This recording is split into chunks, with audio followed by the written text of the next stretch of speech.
Welcome to Steve concept channel student. Today's topic of discussion is Bohr's atomic model. आज हम Bohr's atomic model को study करेंगे। जैसा कि मैंने पिछली वीडियो में प्लांक्स क्वांटम थ्योरी आपको पढ़ाई थी। प्लांक्स क्वांटम थ्योरी में हमने पढ़ा था कि एनर्जी जो है वो किसी भी ऑब्जेक्ट के अंदर, किसी भी मैटर के अंदर ना ही एब्जॉर्ब हो सकती है कंटिन्यूसली और ना ही एमिट हो सकती है कंटिन्यूसली, बल्कि वो डिसकंटिन्यूसली होती है। उसी थ्योरी का, उसी प्लांक्स क्वांटम थ्योरी का इस्तेमाल किया 1913 में सर बोहर ने। 1913 में इन्होंने प्लांक्स क्वांटम थ्योरी का इस्तेमाल करके एटॉमिक मॉडल पेश किया, एटम का स्ट्रक्चर पेश करने की कोशिश की इन्होंने। देखते हैं कि इन्होंने कैसा मॉडल पेश किया। अच्छा, ये मैं आपको बता दूं कि इससे पहले जो एटॉमिक मॉडल पेश किया गया था वो सर रदरफोर्ड ने एटॉमिक मॉडल दिया था। वो एटॉमिक मॉडल 1911 में जो प्रोवाइड किया गया था, वो एटॉमिक मॉडल जो है इस मॉडल से पहले दिया गया था और उसमें बहुत सारे क्लैशेस थे। उन क्लैशेस को किसने ठीक किया? बोहर्स एटॉमिक मॉडल में उन क्लैशेस को ठीक किया गया। तो देखते हैं कि बोहर्स एटॉमिक मॉडल में कैसे वो क्लैश जो है वो क्लियर हो गए, किस तरह से जो है वो ये एटॉमिक मॉडल उससे परफेक्ट बना। तो देखें जी, ये जो एटॉमिक मॉडल है, बोहर एटॉमिक मॉडल, इसके कुछ पास्टुलेट्स हैं। वो पास्टुलेट्स हम पढ़ते हैं और एक एक पास्टुलेट को अच्छे तरीके से समझने की कोशिश करते हैं, फिर हमें ये एटॉमिक मॉडल जो है वो अच्छे तरीके से समझ आ जाएगा। सबसे पहला पास्टुलेट है electron revolves in one of the circular orbits around the nucleus. Electron जो है वो न्यूक्लियस के बाहर एक जो है वो सर्कल में रिवॉल्व करता है। ठीक है, सर्कल के अंदर इलेक्ट्रॉन रिवॉल्व करता है। अब यहाँ पे वर्ड जब आ गया सर्कुलर ऑर्बिट। सर्कुलर ऑर्बिट का मतलब क्या है? यानी सर्कल कब बनता है? सर्कल तब बनता है जब क्या हो, एक सेंट्रल पॉइंट से तमाम पॉइंट्स का डिस्टेंस क्या हो, इक्वल हो, बराबर हो। यहाँ से यहाँ तक का फासला, यहाँ से यहाँ तक का फासला, यहाँ से यहाँ तक का फासला जो है वो बराबर हो। तो इस तरह से सर्कुलर ऑर्बिट्स के अंदर इलेक्ट्रॉन रिवॉल्व करते हैं। ये जो था पहला ही पॉइंट, इसने रदरफोर्ड के एटॉमिक मॉडल में जो खामी थी, उसमें जो डिफेक्ट था उसको क्लियर कर दिया। उसका डिफेक्ट क्या था कि इलेक्ट्रॉन पर नेगेटिव चार्ज है, इलेक्ट्रॉन न्यूक्लियस के बाहर रिवॉल्व करते हैं। याद रखें, रदरफोर्ड के एटॉमिक मॉडल में कहीं पर भी ऑर्बिट का लफ्ज़ नहीं आता। उसने एटॉमिक मॉडल में ऑर्बिट का वर्ड यूज़ ही नहीं किया था। ठीक है, जबकि इसके एटॉमिक मॉडल का सबसे पहला पॉइंट ही ऑर्बिट की बेस पे है। ठीक है, सर्कुलर ऑर्बिट में इलेक्ट्रॉन रिवॉल्व करता है, यानी इलेक्ट्रॉन रिवॉल्व करते हुए न्यूक्लियस के करीब भी नहीं आ सकता, न्यूक्लियस से दूर भी नहीं जा सकता, नहीं तो वो सर्कल नहीं बन सकता।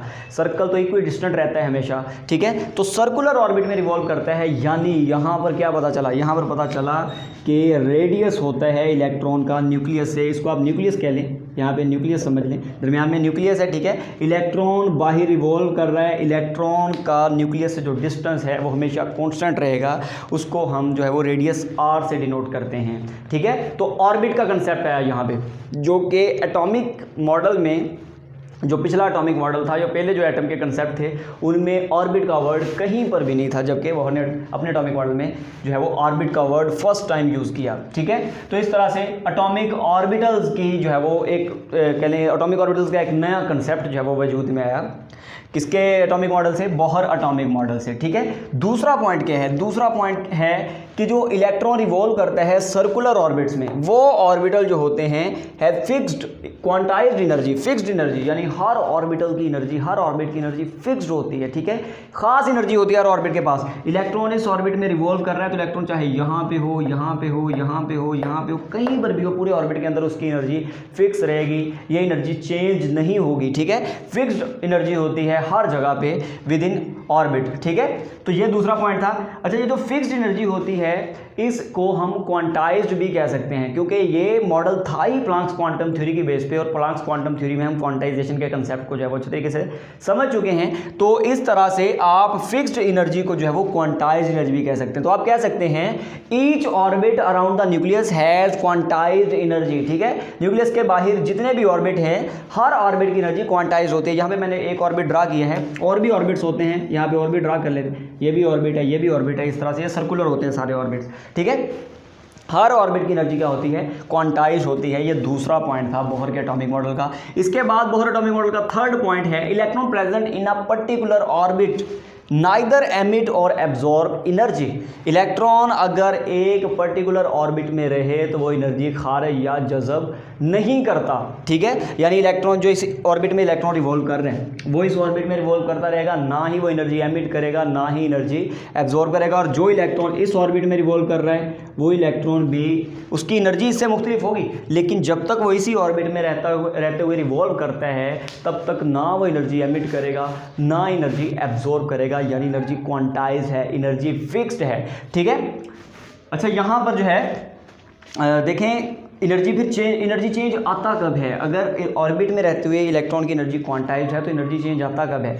यहाँ पे एक और बात है कि जो रदरफोर्ड के एटॉमिक मॉडल में जो क्लैश था कि इलेक्ट्रॉन मस्ट एमिट और एब्जॉर्ब एनर्जी कंटिन्यूसली। हमें पता है कि रदरफोर्ड के एटॉमिक मॉडल में जो है वो अगर हम उसकी कोई डायग्राम बनाए तो वो डायग्राम कुछ इस तरह से बनती है कि इलेक्ट्रॉन जो है वो कंटिन्यूसली न्यूक्लियस के बाहर रिवॉल्व करता हुआ न्यूक्लियस की तरफ अट्रैक्ट होगा और फिर न्यूक्लियस से टकरा जाएगा, क्योंकि उसने ऑर्बिट का कंसेप्ट नहीं दिया था। उसने बस इतना कहा था कि न्यूक्लियस पे पॉजिटिव चार्ज होते हैं, इलेक्ट्रॉन पे नेगेटिव चार्ज होता है, इलेक्ट्रॉन न्यूक्लियस के बाहर रिवॉल्व करता है, बस इतनी बात थी। तो इसके अकॉर्डिंग क्या है, इन दोनों के दरमियान होती है अट्रैक्शन, ठीक है। इलेक्ट्रॉन और न्यूक्लियस के दरमियान अट्रैक्शन होती है। तो रदरफोर्ड के एटॉमिक मॉडल के मुताबिक ऐसी मोशन होनी चाहिए एटम की, और ऐसी मोशन होने रखने वाले जो है वो इलेक्ट्रॉन की मोशन, ऐसी मोशन अगर इलेक्ट्रॉन शो करता है तो इलेक्ट्रॉन को कंटिन्यूसली एनर्जी एमिट करनी चाहिए। अच्छा, ये देख लें इलेक्ट्रॉन एनर्जी एमिट या एब्जॉर्ब करता कब है। याद रखें, जब भी इलेक्ट्रॉन न्यूक्लियस, फर्ज करें यहाँ पे न्यूक्लियस है, यहाँ पे इलेक्ट्रॉन है, अगर इलेक्ट्रॉन न्यूक्लियस की तरफ मूव करेगा, कभी भी इलेक्ट्रॉन न्यूक्लियस वाली साइड को मूव करता है तो एनर्जी एमिट करता है, ठीक है।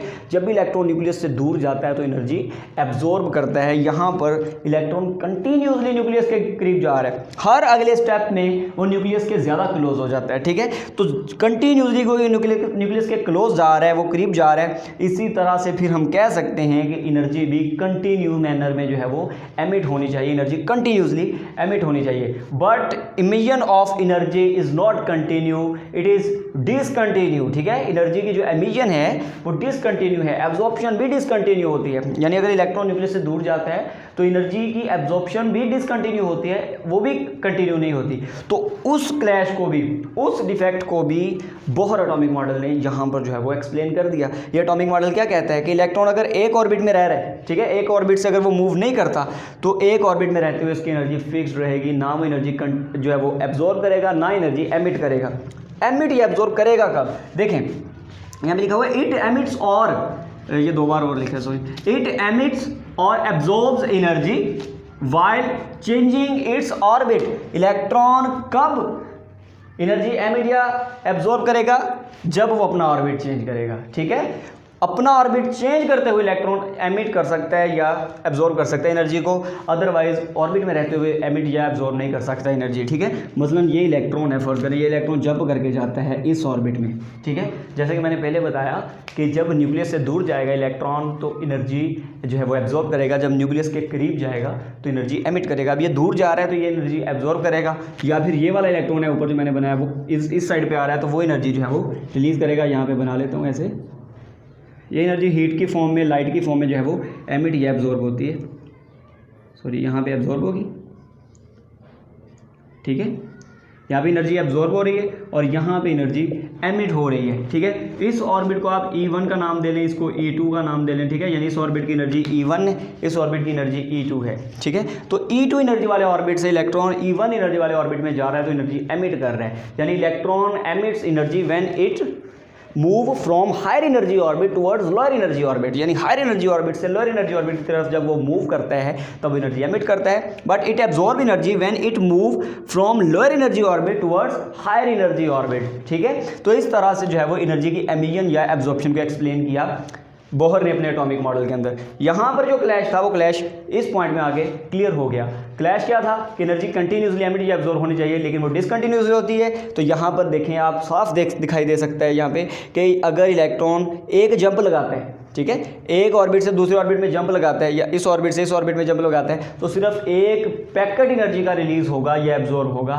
फिर अगर एक और जंप लगाता है फिर एक और पैकेट एमिट या जो है वो एब्जॉर्ब होगा। इसका मतलब एनर्जी डिसकंटिन्यूसली एमिट होगी या डिसकंटिन्यूसली एब्जॉर्ब होगी, क्योंकि इलेक्ट्रॉन जो है वो स्टेप वाइज आगे जंप करता है, एक ऑर्बिट से दूसरा ऑर्बिट, दूसरे से तीसरा ऑर्बिट, तीसरे से चौथा ऑर्बिट, क्योंकि ये स्टेप वाइज काम होता है तो एनर्जी भी स्टेप वाइज एमिट या एब्जॉर्ब होती है, जिसको हम क्वांटाइज्ड एनर्जी कहते हैं। ठीक है, तो रदरफोर्ड के एटॉमिक मॉडल के जो दो क्लैश थे, जो दो डिफेक्ट थे, वो दोनों डिफेक्ट बोहर के एटॉमिक मॉडल ने एक्सप्लेन कर दिए कि किस तरह से जो है वो एनर्जी जो है वो कंटिन्यूसली एमिट या एब्जॉर्ब नहीं होती और इलेक्ट्रॉन जो है वो कंटिन्यूसली मूव करता हुआ न्यूक्लियस के करीब नहीं जाता। ठीक है, अच्छा एक यहाँ पे बात और है कि रदरफोर्ड के एटॉमिक मॉडल में ये था कि इलेक्ट्रॉन न्यूक्लियस के करीब जाएगा तो फिर न्यूक्लियस से टकरा भी सकता है। ठीक है, जबकि ये जो है बोहर का एटॉमिक मॉडल कहता है कि इलेक्ट्रॉन न्यूक्लियस के करीब नहीं जा सकता क्योंकि वो फिक्स्ड ऑर्बिट में ही रह सकता है। ठीक है, फिक्स्ड ऑर्बिट से आगे मूव नहीं कर सकता, नहीं तो आर नहीं रहेगा, रेडियस नहीं रहेगा। जब रेडियस नहीं रहा तो सर्कुलर ऑर्बिट नहीं रहा,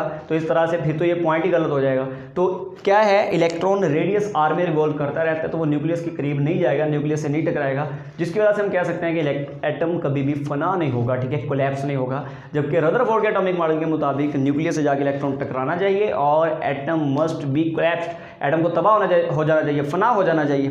ठीक है, तो ये थे दो पॉइंट। इसके बाद थर्ड पॉइंट है वो जो एनर्जी एमिट या एब्जॉर्ब होती है, अगर उसको कैलकुलेट करना हो फिर आपको क्या करना पड़ता है। एनर्जी एमिटेड और absorbed can be given as delta E is equal to E2 minus E1 is equal to h nu. इसका क्या मतलब है, डेल ई है एनर्जी में जो चेंज आ रहा है, एक ऑर्बिट से दूसरे ऑर्बिट में जाते हुए जो एनर्जी चेंज आ रहा है, चाहे वो एमिट हो रही है या एब्जॉर्ब हो रही है, उसको अगर कैलकुलेट करना हो तो कैसे कैलकुलेट कर सकते हैं। Del E is equal to energy of higher orbit minus energy of lower orbit. इस ऑर्बिट की एनर्जी E2, इस ऑर्बिट की एनर्जी E1। ठीक है, फॉल्स करें इस ऑर्बिट की एनर्जी मैं कह लेता हूँ 10 यूनिट्स, 10 यूनिट्स इसकी एनर्जी है, इसकी यूनिट है 8 यूनिट, इसकी एनर्जी 8 यूनिट है। तो एनर्जी कितनी रिलीज होगी जब इलेक्ट्रॉन इस ऑर्बिट से सेकंड ऑर्बिट से फर्स्ट ऑर्बिट में मूव करेगा, वो एनर्जी 2 यूनिट्स रिलीज होगी। ठीक है, लेकिन यहाँ पे क्योंकि हम ये वैसी वैल्यूज़ ले रहे हैं फर्जी 10 और 8, बट एक्चुअली एनर्जी जो रिलीज़ होती है उस एनर्जी को कैसे कैलकुलेट किया जाता है, उस एनर्जी को प्लांक्स क्वांटम थ्योरी वाली इक्वेशन का इस्तेमाल करके जो है वो मालूम किया जाता है। एच न्यू के इक्वल है ये, delta E is equal to h nu. ठीक है, उन दोनों ऑर्बिट्स की एनर्जी इस जो है वो एमिट होने वाली वेव की फ्रीक्वेंसी और प्लांक्स कांस्टेंट के प्रोडक्ट के जो है वो इक्वल होती है। इस तरह से एनर्जी कैलकुलेट की जाती है। लास्ट पॉइंट है बोहर एटॉमिक मॉडल का, electron can revolve in those orbits whose angular momentum is equal to mvr is equal to nh/2 पाई। ये पॉइंट जो है वो काफ़ी सेंसिटिव है, यहाँ पे आपको कंसेप्ट डेवलप करना होगा अच्छे तरीके से। mvr क्या है, ये एंगुलर मोमेंटम का फार्मूला होता है, mv होता है लीनियर मोमेंटम का फार्मूला, हमने पढ़ा हुआ p is equal to mv physics के अंदर। ठीक है, p लीनियर मोमेंटम के लिए होता है। इसी तरह से जो एंगुलर मोमेंटम होता है, जब कोई चीज़ लीनियर मोशन में हो तो उसका मोमेंटम लीनियर मोमेंटम कहलाता है, जब कोई चीज़ सर्कल में रिवॉल्व कर रही हो फिर उसका मोमेंटम एंगुलर मोमेंटम कहलाता है। इलेक्ट्रॉन तो सर्कल में रिवॉल्व कर रहा है, ठीक है, तो इसका मोमेंटम क्या कहलाएगा, एंगुलर मोमेंटम। एंगुलर मोमेंटम को डिनोट किया जाता है L से, L is equal to mvr। ठीक है, यहाँ पे आप चाहे मेंशन भी कर लें, L E यानी angular momentum of electron is equal to mvr, it must be equal to nh/2 pi. ठीक है, mvr यानी एंगुलर मोमेंटम nh/2 पाई के इक्वल होना चाहिए।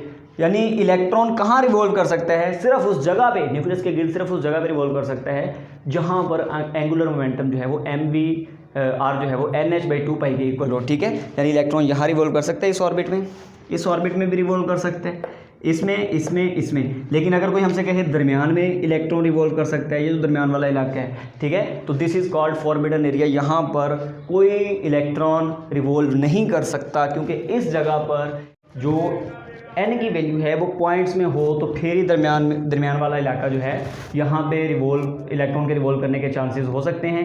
अब दरमियान वाले इलाके को हम कहते हैं फॉरबिडन एरिया, क्योंकि यहाँ पर इलेक्ट्रॉन रिवॉल्व ही नहीं कर सकता, यहाँ पर एंगुलर मोमेंटम क्वांटाइज्ड नहीं होता। तो ये था बोहर एटॉमिक मॉडल। अगर आपको इसमें से कोई भी क्वेश्चन है आपका तो आप नीचे कमेंट बॉक्स में अपना क्वेश्चन लिख सकते हैं, मैं उसका प्रॉपर आंसर देने की कोशिश करूँगा। और अगर अभी तक आपने मेरा चैनल सब्सक्राइब नहीं किया हुआ तो आपको स्क्रीन के ऊपर सब्सक्रिप्शन का बटन दिख रहा होगा, आप वहाँ पर टाइप करके टच करके जो है वो क्या कर सकते हैं, सब्सक्राइब कर सकते हैं। और साथ में बेल आइकन को जरूर प्रेस किया करें, क्योंकि मैं जो भी फिर नई वीडियो बनाता हूँ उसका नोटिफिकेशन आपको पहुँच जाता है और आप उस वीडियो को आसानी से एक्सेस करके जो है वो देख सकते हैं और स्टडी कर सकते हैं।